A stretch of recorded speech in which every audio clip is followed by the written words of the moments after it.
Chapter 14. It was 2 days before the Passover, and the festival of unleavened bread. The chief priests and the scribes were looking for a way to arrest Jesus by stealth and kill him, for they said, "Not during the festival, or there may be a riot among the people." While he was at Bethany in the house of Simon the leper, as he sat at the table, a woman came with an alabaster jar of very costly ointment of nard, and she broke open the jar and poured the ointment on his head. But some were there who said to one another in anger, "Why was the ointment wasted in this way? For this ointment could have been sold for more than 300 denarii, and the money given to the poor." And they scolded her. But Jesus said, "Let her alone. Why do you trouble her? She has performed a good service for me. For you always have the poor with you, and you can show kindness to them whenever you wish. But you will not always have me. She has done what she could. She has anointed my body beforehand for its burial. Truly, I tell you, whenever the good news is proclaimed in the whole world, what she has done will be told in remembrance of her." Then Judas Iscariot, who was one of the 12, went to the chief priests in order to betray him to them. When they heard it, they were greatly pleased and promised to give him money.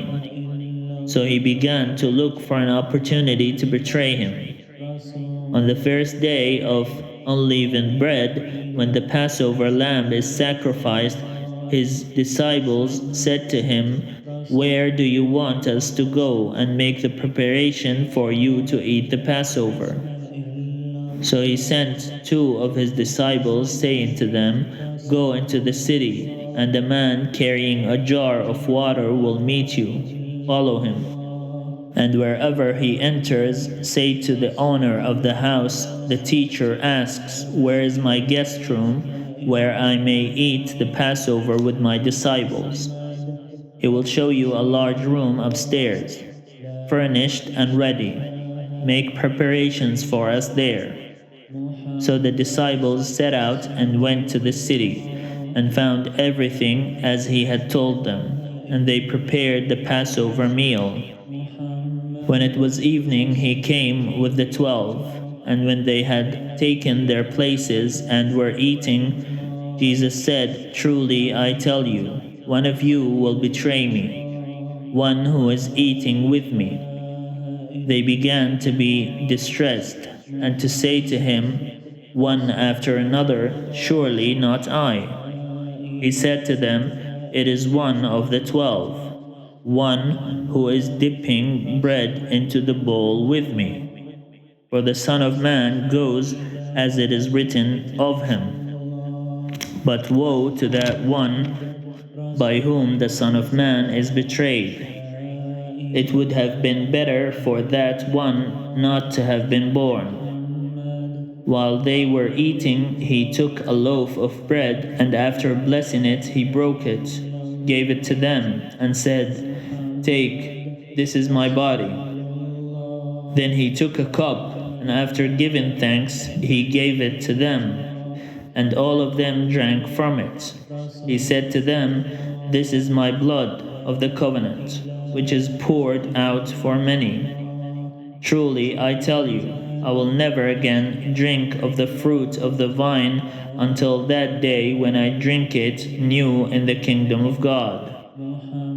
When they had sung the hymn, they went out to the Mount of Olives, and Jesus said to them, "You will all become deserters, for it is written, 'I will strike the shepherd, and the sheep will be scattered.' But after I am raised up, I will go before you to Galilee." Peter said to him, "Even though all become deserters, I will not." Jesus said to him, "Truly I tell you, this day, this very night, before the cock crows twice, you will deny me 3 times." But he said vehemently, "Even though I must die with you, I will not deny you." And all of them said the same. They went to a place called Gethsemane, and he said to his disciples, "Sit here while I pray." He took with him Peter and James and John, and began to be distressed and agitated. And he said to them, "I am deeply grieved, even to death. Remain here and keep awake." And going a little further, he threw himself on the ground and prayed that, if it were possible, the hour might pass from him. He said, "God, for you all things are possible. Remove this cup from me, yet not what I want, but what you want." He came and found them sleeping, and he said to Peter, "Simon, are you asleep? Could you not keep awake 1 hour? Keep awake and pray that you may not come into the time of trial. The spirit indeed is willing, but the flesh is weak." And again he went away and prayed, saying the same words. And once more he came and found them sleeping, for their eyes were very heavy, and they did not know what to say to him.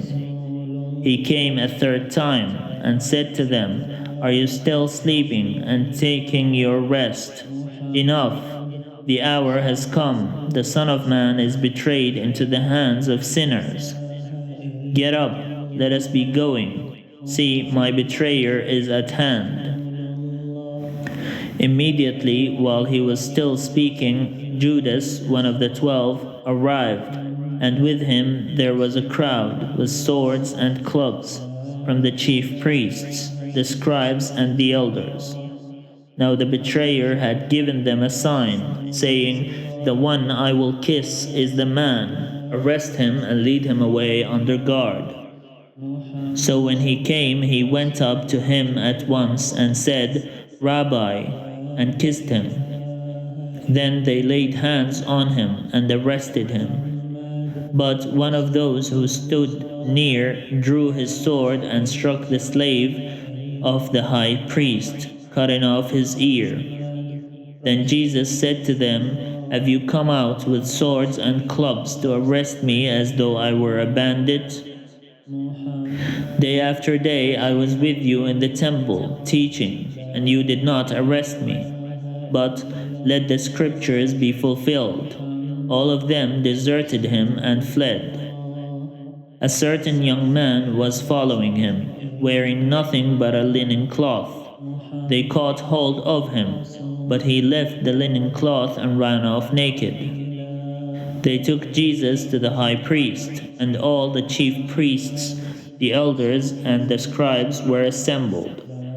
Peter had followed him at a distance, right into the courtyard of the high priest, and he was sitting with the guards, warming himself at the fire. Now the chief priests and the whole council were looking for testimony against Jesus to put him to death, and they found none. For many gave false testimony against him, and their testimony did not agree. Some stood up and gave false testimony against him, saying, "We heard him say, 'I will destroy this temple that is made with hands, and in 3 days I will build another, not made with hands.'" But even on this point, their testimony did not agree. Then the high priest stood up before them and asked Jesus, "Have you no answer? What is that they testify against you?" But he was silent and did not answer. Again the high priest asked him, "Are you the Messiah, the servant of God, the Son of the Virgin?" Jesus said, "I am, and you will see the Son of Man seated at the right hand of the power, and coming with the clouds of heaven." Then the high priest tore his clothes and said, "Why do we still need witnesses? You have heard his blasphemy. What is your decision?" All of them condemned him as deserving death. Some began to spit on him, to blindfold him, and to strike him, saying to him, "Prophesy." The guards also took him over and beat him. While Peter was below in the courtyard, one of the servant girls of the high priest came by. When she saw Peter warming himself, she stared at him and said, "You also were with Jesus, the man of Nazareth." But he denied it, saying, "I do not know or understand what you are talking about." And he went out into the forecourts. Then the cock crowed, and the servant girl, on seeing him, began again to say to the bystanders, "This man is one of them." But again he denied it. Then after a little while the bystanders again said to Peter, "Certainly you are one of them, for you are a Galilean." But he began to curse, and he swore an oath, "I do not know this man you are talking about." At that moment the cock crowed for the second time.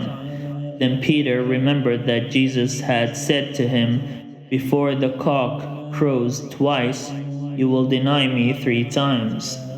And he broke down and wept.